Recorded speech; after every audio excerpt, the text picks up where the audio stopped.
विश्वानि देव सवितर्दुरितानि परासुव यद्भद्रं तन्नयासुव। नमस्ते। हमारा जीवन हमारे ही हाथों में है और दूसरे का जीवन दूसरे के हाथों में है। वैसे तो जीवन एक ही है और परमात्मा का पर्यायवाची है जीवन। जीवन परमात्मा से भिन्न नहीं, उस दिव्यतम सत्ता का ही रूप यह जीवन है जिसमें हम सभी जी रहे हैं, जिसमें हम सब जने गए हैं। हम सभी श्वास ले रहे हैं, अन्न खा रहे हैं, विचार कर रहे हैं, कर्म कर रहे हैं, परंतु सबके पास एक अवसर है अपने अपने जीवन को। एक तो है सबका जीवन और एक है जो मेरे भीतर चल रहा है वो जीवन। जो बाहर एक विराट जीवन है उससे एक अंश जब मैं अपने भीतर लेता हूँ, थोड़ी सी हवा लेता हूँ, थोड़ा सा अन्न लेता हूँ, सूर्य का प्रकाश लेता हूँ, जल लेता हूँ, पृथ्वी लेता हूँ, पंच तत्व में लेता हूँ अपने भीतर, कि ये जो विराट जीवन का कुछ हिस्सा मेरे भीतर जाए। ये अंदर कैसे चल रहा है? बाहर तो भगवान की कृपा से सब ठीक चल रहा है। नदियां अपनी गति में बह रही हैं, पहाड़ अपनी स्थिति में स्थिर हैं, पशु पक्षी भी अपने मस्ती में मस्त हैं और सारे फूल वनस्पति भी अपना कार्य कर रही हैं। सारे ग्रह, चंद्रमा, सितारे, नक्षत्र सभी अपनी गति से चल रहे हैं। हम किस गति से चल रही हैं? हमारी प्रगति हो रही है, सद्गति हो रही है या दुर्गति हो रही है? ये जीवन जीने वाले पर निर्भर करता है, क्योंकि ये जो बाहर का विराट जीवन है इसको तो विराट शक्ति, विराट सत्ता स्वयं परमात्मा जी रहे हैं, लेकिन परमात्मा ने हमें भी परमात्मा बनने का अवसर दिया और हम सबको शरीर दिया, मन, वाणी, बुद्धि, चित्त, अहंकार दिए कि हम इसी विराट वातावरण से, जीवन से थोड़ा जीवन अपने भीतर भरें और हम इसके संचालक बने। अपने जीवन के संचालक हम बने। परमात्मा तो संचालन कर रहा है पूरे ब्रह्मांड का, एक बड़े जीवन का, विराट जीवन का। हमको दायित्व दिया कि हम अपने अपने जीवन का आनंद ले सकें, अपने अपने जीवन को उन्नत कर सकें, जी सकें, संचालित कर सकें, अपने जीवन के कर्ता हम बने। परमात्मा इस जीवन का कर्ता नहीं है। परमात्मा ने हर व्यक्ति को स्वतंत्रता दी है कर्ता बनने की। स्वतंत्र कर्ता, पाणिनि अष्टाध्यायी में एक सूत्र भी है, स्वतंत्र कर्ता। कर्ता स्वतंत्र है, वो कर्म के नियंत्रण में नहीं है, करणों के नियंत्रण में नहीं है। वो जैसे चाहे वैसे करणों का प्रयोग करे। तो हम कहते हैं ना कि यदि मेरा जीवन मेरे हाथों में हो तो मैं अच्छा चलाऊंगा। स्वतंत्रता सबको पसंद है, किसी को भी ये पसंद नहीं कि मेरा जीवन कोई दूसरा संचालित करे, किसी दूसरे के इशारों पर मैं नाचूं, मैं चलूं, मैं खाऊं पीऊं। मेरा स्वयं का ज्ञान, मेरी स्वयं की बुद्धि है, मेरा स्वयं का मन है, मेरे स्वयं के हाथ पैर हैं। कोई ये नहीं चाहता कि मैं दूसरे की आंख से देखूं, कोई ये नहीं चाहता कि मैं दूसरे के कान से सुनूं, दूसरे के मुंह से बोलूं। सभी अपने मुंह से बोलना चाहते हैं, अपने कान से सुनना, अपनी आंखों से देखना चाहते हैं और अपनी बुद्धि से सोचना चाहते हैं। इसीलिए हम स्वतंत्र हैं और हम स्वतंत्रता चाहते भी हैं। कवि कुल शिरोमणि तुलसीदास जी ने कहा भी है कि पराधीन सपन्यों सुख नाही। पराधीन जो व्यक्ति है उसे सपने में भी सुख नहीं होता है, क्योंकि वो अपने सुख के बारे में विचार ही नहीं करता। वो केवल अपने स्वामी के सुख के बारे में विचार करता है, जो दासत्व भाव को स्वीकार करता है। लेकिन परमात्मा ने हमें दास बनने के लिए जीवन नहीं दिया कि हम अपनी इंद्रियों के, मन के, परिस्थितियों के, अज्ञान के और अपने दुर्व्यसनों के, बुरे अभ्यासों के गुलाम बने रहें। इन सब से मुक्त होकर सारी बेड़ियों, जंजीरों को काट करके हम परम स्वतंत्र हो सकें, हम स्वयं परमात्मा की उपाधि प्राप्त कर सकें, उस परम सत्ता से, उस परम जीवन से एकाकार हो सकें। इसलिए यह जीवन भगवान ने हम सबको दिया। तो परमात्मा तो कुशल है, अपने कार्य में कुशलता से अपने कार्य को करता है। नमे पार्थास्ति कर्तव्यम त्रिषु लोकेषु किंचन नानवाप्तम अवाप्तव्यम वर्त एव च कर्मणि। यदि हेहम न वर्तेयम, यदि मैं नहीं वर्तूंगा तो ये सारी सृष्टि मेरा ही अनुसरण करती है, ये भी नहीं वर्तेगी।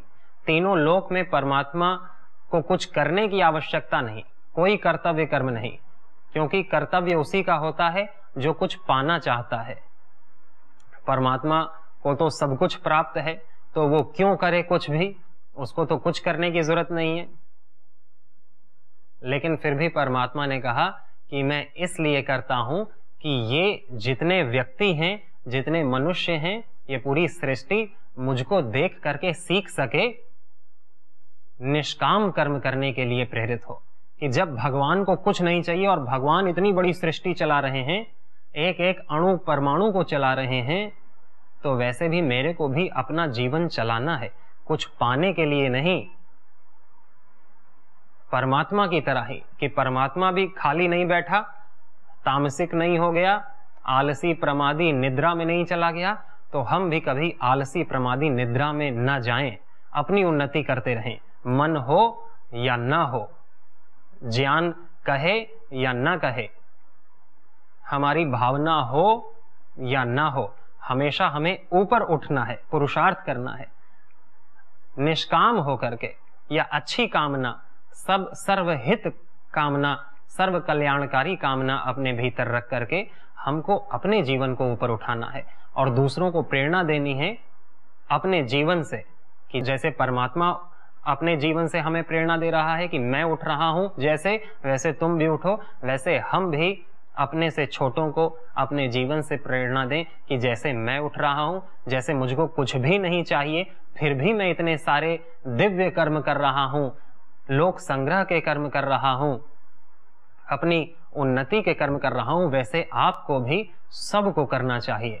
ये संदेश हम अपने कर्मों से, अपने जीवन से दें, तो वही व्यक्ति कुशल है जो परमात्मा के अनुरूप जीवन जीता है। परमात्मा ने भी वेदवाणी में कहा, उद्यानम ते पुरुष नावयानम जीवातुम ते दक्षता तुम कृणोमि। कि हे मनुष्य, मैंने तुझे ऊपर उठने के लिए बनाया है, नीचे गिरने के लिए नहीं। तेरे में मैंने जान फूकी है ऊपर उठने के लिए, कि तू ऊपर उठ, तभी मैंने तेरे अंदर प्राण फूके हैं। मैं तेरे अंदर प्राण नहीं फूकता क्योंकि मैं ये नहीं चाहता कि तू कामनाओं में, वासनाओं में, दुर्व्यसनों में, दुरभ्यास में, अश्रद्धा में, अज्ञान में, अकर्मण्यता में पड़ा रहे। मैं तुझे बुरा नहीं देख सकता, तो मैंने तेरे ऊपर विश्वास किया, तेरे ऊपर मैंने बहुत अपना समय लगाया, तेरे ऊपर कृपा की, तेरे अंदर प्राण फूके, इसलिए कि तू मेरा शिष्य बन सके, मेरा कर्ता, मेरा कर्मचारी बन सके, मेरा ब्रह्मचारी बन सके, मेरा प्रिय हो सके। मन मना भव मद भक्तो मद्याजी माम नमस्कुरु मामे वैश्यसि सत्यम ते प्रति जाने प्रियोस्मि में। वही मेरा प्रिय है, तू मेरा प्रिय है क्योंकि तू मेरे मन के मुताबिक काम करता है, मुझे प्रणाम करता है, मेरी भक्ति करता है, मुझे सबसे श्रेष्ठ मानता है, मेरे लिए कर्म करता है, मुझ में श्रद्धा रखता है, मुझ में भावना करता है, मेरा ज्ञान प्राप्त करता है और उसी को बांटता है। व्यक्ति के पास जो होगा वो उसी को बांटेगा। जो व्यक्ति धन को श्रेष्ठ मानेगा वो अपने बच्चे को भी यही सिखाएगा कि देखो बच्चे, तुम्हें बड़े होके बहुत सारा धन कमाना है, या कैसे भी कमाना है, घूस लेके कमाना है, या कहीं भी भ्रष्टाचार का मौका मिले तो उसे भी नहीं छोड़ना, कहीं किसी से कैसे भी मिल जाए, छल से, कपट से, दंभ, अहंकार में वो कुछ नहीं देखता, बस उसे पैसा दिखता है, क्योंकि पैसा श्रेष्ठ है। मूल्य कहाँ श्रेष्ठ है, मानवता कहाँ श्रेष्ठ है, सर्वहित सर्व कल्याण कहाँ श्रेष्ठ है, धन श्रेष्ठ है। तो जो व्यक्ति धन को श्रेष्ठ मानेगा वो अपने नीचे वालों को भी वही बताएगा, जैसा यथा राजा तथा प्रजा, यथा पिता तथा पुत्र।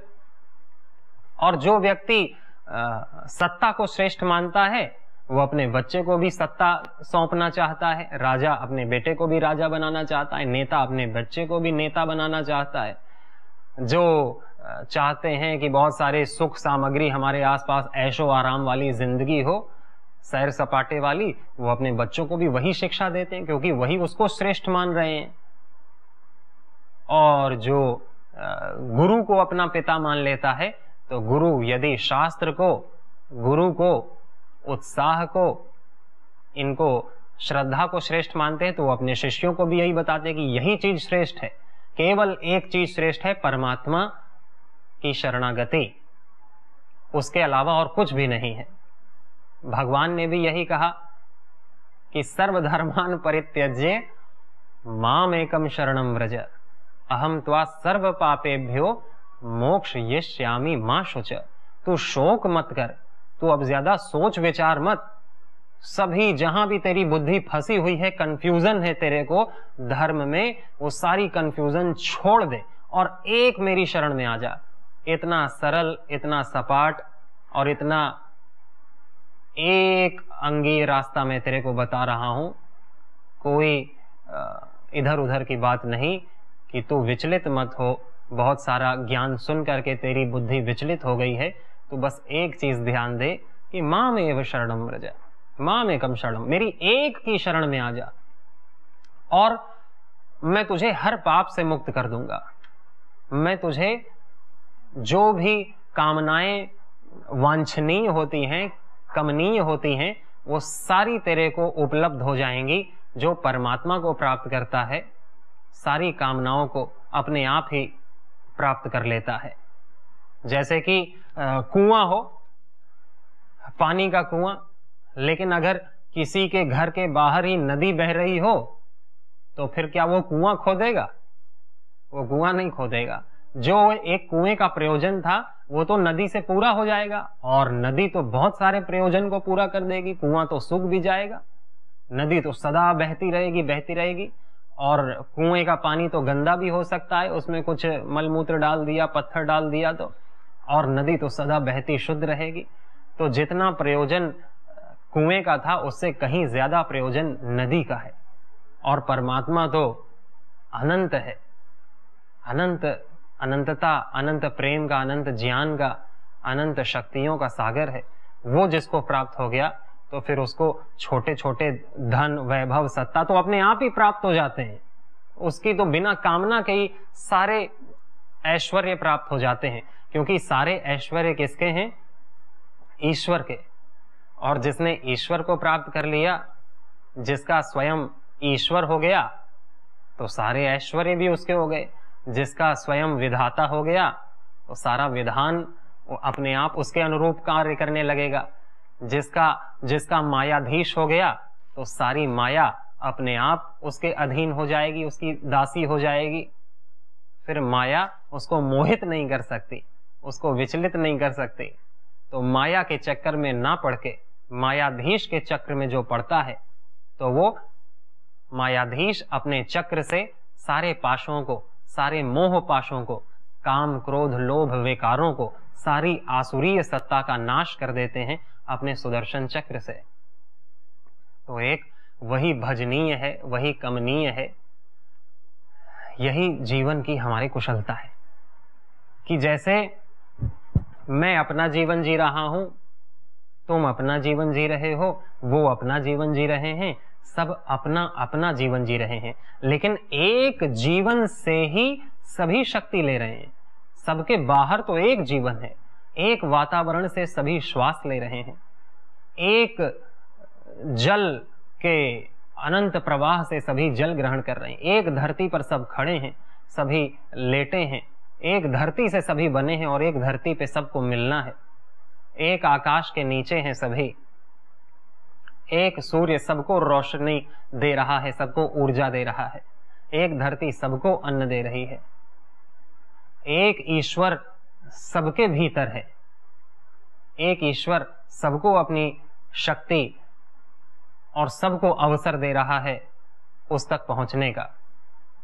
तो हम किसी के जीवन में भी बाधक ना बने, साधक बने कि तुम, और सबको स्वतंत्र करें कि तुम अपना जीवन जियो मार्गदर्शन के साथ और मैं अपना जीवन जियो। इसलिए हमें नहीं पता होता कि कैसे जीवन जीना है, इसीलिए शास्त्र की आवश्यकता पड़ती है, गुरु की आवश्यकता पड़ती है, एक भौतिक गुरु की आवश्यकता पड़ती है जो श्रोत्रिय हो, ब्रह्मनिष्ठ हो, जो वेदज्ञ हो, शास्त्रज्ञ हो और स्वयं परमात्मा में प्रतिष्ठित हो, उपासक, सच्चा उपासक हो,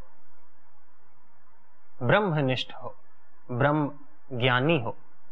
ऐसे शास्त्र की आवश्यकता और गुरु की आवश्यकता। उसके बाद उत्साह होना चाहिए, पिपासा होनी चाहिए कि मुझको दिव्य जीवन की प्राप्ति करनी है।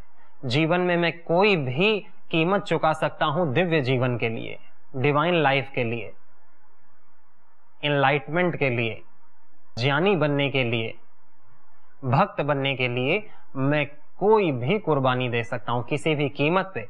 ये उत्साह हो, ये प्यास हो तो सारी चीजें शीघ्र ही उपलब्ध हो जाती हैं। और फिर समय भी हो, काल भी जरूरी है। सिद्धि पाने के लिए 4 चीजों की आवश्यकता है: गुरु, शास्त्र, उत्साह और काल। गुरु भी मिलता है हमारे पुण्यों से, हमारी पिपासा से। शास्त्र मिल जाते हैं हमारी तीव्र इच्छा पिपासा से। और उत्साह मिलता है, यदि हमें उत्साह है तो ये तो हम ही पैदा करते हैं उत्साह अपने भीतर कि मुझे चाहिए नया जीवन, हर पल नया जीवन चाहिए। और समय, काल, कि काल, जिसको समय ही नहीं मिलता तो उसका तो काल बन जाता है, और जिसको समय मिलता है उसका काल मुहूर्त बन जाता है, शुभ हो जाता है। नहीं तो कोई कहता है कि मुझे समय नहीं मिलता शास्त्र अध्ययन करने का, प्रवचन सुनने का, योग अभ्यास करने का, मुझे समय नहीं मिलता। पहले सुबह में ये काम करता हूँ, उठते ही कहाँ समय, देखो पहले यहाँ जाता हूँ, फिर यहाँ जाता हूँ, फिर यहाँ से आता हूँ तो ये करता हूँ, फिर ये करने के बाद ये करता हूँ, फिर वो करने के बाद खाना खाता हूँ, फिर ये करता हूँ, फिर विश्राम करता हूँ, फिर इधर चला जाता हूँ, फिर उधर जाता हूँ। हर दिन की अलग अलग दिनचर्या है, फोन आते रहते हैं, मेल्स आते रहते हैं, प्रवास करना पड़ता है इधर उधर चारों तरफ। देखो कहाँ है मेरे पास समय, समय ही नहीं है। तो यदि समय ही नहीं है तो फिर उत्साह भी नहीं होगा और प्यास भी नहीं लगेगी, यानी पिपासा जो एक एस्पिरेशन है वो भी नहीं जागृत होगी। और फिर गुरु और शास्त्र मिल के भी नहीं मिल पाएंगे, सामने हो करके भी लाभ नहीं दे पाएंगे। साक्षात ब्रह्मा या साक्षात ईश्वर आ जाए वो भी कल्याण नहीं कर पाएगा। क्यों? क्योंकि इस जीवन के मालिक हम हैं, इस जीवन के कर्ता हम हैं। हमको अपना जीवन उस विराट जीवन से एक करना है, इस शरीर के मन को उस विराट के मन के साथ एक करना है।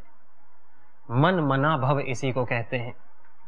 अपने अहंकार को इस विराट के अहंकार में लीन करना है कि वही मैं हूं और मैं वो हूं। अहम ब्रह्मास्मि, मैं वही हूं और वही मैं हूं। तत्त्वमसि, सोहम, कोहम, सोहम, मैं वही हूं। कि हम एक हो जाएं। यदग्ने स्यामहम त्वम त्वम वाघा स्यामहम स्युष्टे सत्या इहा शेष। कि मैं और मेरा मालिक, मेरा ईश्वर एक हो जाएं, हमारा मन एक हो जाए। मन मना भव मद भक्तो मद्याजी माम नमस्कुरु। मैं उसी की भक्ति में लीन हो जाऊं। मेरा प्रेमास्पद वो हो जिससे मुझे जीवन प्राप्त हो रहा है, जिससे इन आंखों को देखने की शक्ति प्राप्त हो रही है, जिससे इन कानों को सुनने की शक्ति प्राप्त हो रही है, जिससे इस वाणी को बोलने की शक्ति प्राप्त हो रही है, जिससे मुझको, मेरी प्राणों को शक्ति मिल रही है, श्वास प्रश्वास आ जा रही है, प्राण अपान समान उदान व्यान, ये पंच प्राण काम कर रहे हैं, जिससे रस रक्त मांस मेद अस्थि मज्जा शुक्र ये सप्त धातुएं कार्य कर रही हैं, जिससे पंच तत्व से यह शरीर बना है, जिससे ये सारा विधान, ये सारी समष्टि कार्य कर रही है, जिससे मैं कार्य कर रहा हूं, उसके प्रति मेरा प्रेम, मेरी कृतज्ञता, मेरा सद्भाव उसके प्रति हो। मेरी आसक्ति से किसी दूसरे के प्रति नहीं कि मैं किसी के रूप को देख करके मोहित हो गया, आसक्त हो गया मेरा मन और फिर मैं उसी के समर्पित हो गया, या धन के समर्पित हो गया, या सुख के प्रलोभन के आसक्त हो गया। तो ये सारे जो माया के भ्रम हैं, ये कभी भी हमको सुख नहीं देते, सुख के बदले दुख देते हैं, भ्रम देते हैं, मोह देते हैं, सपना दिखाते हैं। लेकिन जब सपना टूटता है तो ना तो समय बचता है, ना शक्ति बचती है, और ना ही अंदर कोई उत्साह रहता है।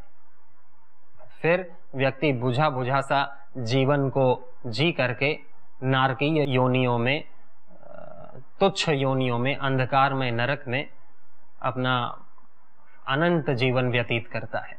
तो भगवान ने एक विशेष अपनी कृपा का पात्र मान करके हमको यह जीवन दिया कि हम जीवन में कुशल हों, हम जीवन में ऊपर उठें और हमारे कर्म सर्वहितकारक, कल्याणकारक, लोक संग्रह के लिए हों, हम स्वयं को जानें। इसीलिए भगवान ने अपनी कृपा से हमको सबसे महत्वपूर्ण गुरु दिए, सबसे महत्वपूर्ण गुरु की वाणी यानी कि शास्त्र दिए। कहते हैं कि गुरु की क्या जरूरत, जब हमारे पास सारे ऋषियों का ज्ञान लिखा हुआ है तो हम इसी को पढ़ेंगे। तो इसको पढ़ करके ही यदि हम इतने तेज श्रद्धा के हैं कि इसी को सब कुछ मानते हैं और इसी को पढ़ने से हमारा कल्याण हो जाता है, तो बहुत अच्छी बात है। लेकिन अधिकतर का नहीं होता, अधिकतर बस पढ़ते हैं और फिर उनको किसी के जीवन में देखने को नहीं मिलता, तो शास्त्रों पर से भी विचार उठ जाता है। कई रामायण पढ़ते हैं और सोचते हैं राम थे या नहीं थे, या ये उपन्यास है क्या, ये अपने मन से लिखा गया है क्या किसी ने, कृष्ण भगवान ने सच में वो परम ज्ञानी परम योगेश्वर थे या नहीं थे, कि कहानी ही है। इसीलिए हमको एक प्रत्यक्ष में इन शास्त्र वचनों के घटित होने का प्रमाण देखने का मन करता है, कि कोई हमारे प्रत्यक्ष हो, कोई व्यक्ति जो शास्त्र को जी रहा हो ठीक ठीक, जो श्री राम, जो श्री कृष्ण, जो ऋषि के बारे में हमने सुन रखा है, उसको जीने वाला कोई व्यक्ति हमें दिखना चाहिए। तब हमारी पूरी श्रद्धा, पूरा विश्वास उस व्यक्ति के प्रति होता है। इसीलिए गुरु की आवश्यकता पड़ती है। और फिर गुरु तुरंत हमारा कल्याण करते हैं। पात्र को देख करके गुरु अपना सारा अनुभव, अपना सारा प्रेम, अपनी सारी शक्तियां तुरंत उस पात्र शिष्य में उड़ेल देते हैं। परमात्मा की कृपा को हमें दिला देते हैं, जो शास्त्र नहीं कर पाता। ये तो गुरु की वाणी है शास्त्र, लेकिन जो बचा हुआ काम है वो तो गुरु ही करते हैं। इसलिए गुरु भी एक मूर्त रूप में हमारे आंखों के, हमारे मन के सामने ऐसी एक मूर्ति हो, ऐसा एक व्यक्तित्व हो जो विराटता में लीन हो, जो परमात्मा में जीता हो, जो परमात्मा का जिसने दर्शन किया हो, ब्रह्मनिष्ठ हो, श्रोत्रिय हो। ऐसे गुरु को देखने की, और देख करके फिर भाव विभोर हो जाता है व्यक्ति, कुछ नहीं सूझता उसको। जैसे कि कोई कामी व्यक्ति है, कोई बहुत सुंदर रूप देखता है तो उसके दिल की धड़कन तेज हो जाती है और उसकी वाणी रुक जाती है, बोल नहीं पाता, सोच नहीं पाता, ब्लैंक हो जाता है, क्योंकि उसने रूप कोई श्रेष्ठ माना है और उसकी तामसिक समाधि सी लगती है। कोई सदमा किसी को लग जाता है कि अरे तुम्हारे पुत्र का देहांत हो गया, अरे तुम्हारे प्रेमी का देहांत हो गया, तो वो भी एकदम ब्लैंक, शून्य हो जाता है, वो भी तामसिक समाधि लगती है। लेकिन सात्विक समाधि तो गुरु को देख करके, कि हम गुरु को श्रेष्ठ मानते हैं, ना वहां कुछ पाने का लोभ है, न खोने का डर है। वहाँ तो है कि मेरा, जब हम गुरु को देखते हैं कि वो साक्षात ईश्वर ही उसके अंदर से जी रहा है, बोल रहा है, तो हम भी उसको देख करके शून्य अवस्था में अपने आप समाधिस्थ हो जाते हैं, और समाधिस्थ होकर के हम वही हो जाते हैं जहाँ पर गुरु है। गुरु अपने पद को हमें दे सकता है, गुरु पद को गुरु देता है, ईश्वर पद को ईश्वर देता है, क्योंकि उनके पास उसके अलावा देने को कुछ नहीं है। इसलिए गुरु का, शास्त्र का सानिध्य महत्वपूर्ण ही नहीं, उसी के लिए ये जीवन ये अति महत्वपूर्ण है। जो इनसे विलग रहा या नहीं इनके पास आ पाया, तो वो तो व्यर्थतम जीवन ही केवल खाना खाने के लिए, श्वास लेने के लिए नहीं है। वो तो बहुत डांट पड़ने वाली है, बहुत मार पड़ने वाली है कि तुमने स्कूल गए और स्कूल में पढ़ाई नहीं की तो उसे तो फेल ही होना है। वो तो लूटेगा ही, अपने पूरा करियर खराब करेगा। वो तो ग्रेजुएशन भी नहीं कर पाएगा, पोस्ट ग्रेजुएशन भी नहीं, पीएचडी भी नहीं, अच्छे से कमाई भी नहीं हो पाएगी। जैसे कि व्यक्ति पहली, दूसरी, पांचवी, छठी, 10वीं को अच्छे से नहीं पढ़ता है तो उसका पूरा जीवन खराब होता है। इसी तरह ये तो अनंत जीवन है। जो इस कक्षा में, इस जीवन में फेल होता है, वो आगे सारे जीवन में उसको उसका भुगतान करना पड़ता है। जैसे कि एक 5वीं फेल व्यक्ति जो 10वीं 12वीं अच्छे से नहीं पढ़ रहा, उसे पूरा जीवन उसको अज्ञान का और गरीबी का, दरिद्रता का मुंह देखना पड़ता है। वैसे ही जो इस जीवन को भी अच्छे से नहीं जिएगा, उसे आगे आने वाले जीवनों में भी दुख, दरिद्रता, शोक और नरक का सामना करना पड़ेगा। इसीलिए उपनिषद ने भी कहा है कि यह चेद अवेदीत सत्यमस्तीद नो चेद अवेदीत महति विनष्टि भूतेषु भूतेषु विचित्य धीरा प्रेत्यास्माल लोकादमृता भवन्ति। जिसने इस जीवन में परम तत्व को पा लिया वो तो सफल हो गया, वो तो कुशल हो गया। बाकी जो नहीं पा पाए उनके जीवन में तो बहुत महती विनष्टि आने वाली है। तो 100 जीवन में हम जितनी उन्नति करें उतना इस जीवन में कर लें, गुरु और शास्त्र के सानिध्य में। साथ ही अपने अंदर एक उत्साह हो कि अभी भी समय है, मैं समय निकालूंगा, समय मेरा पूरा इसी के लिए है। और हमारे चिंतन चलता रहे कि हे भगवान, हमारे हर दोषों को दूर करने की हमें शक्ति दें, हमें आत्मबल दें, मनोबल दें, संकल्प शक्ति दें कि हम आपकी कृपा पा सकें, हम गुरु के सच्चे शिष्य बन सकें, शास्त्र के सच्चे अध्येता बन सकें, अपने जीवन को कुशल बनाकर दूसरों को भी प्रेरणा के लिए हमारा जीवन समर्पित हो सके। सभी को बहुत शुभकामनाएं। इति ओम शांति।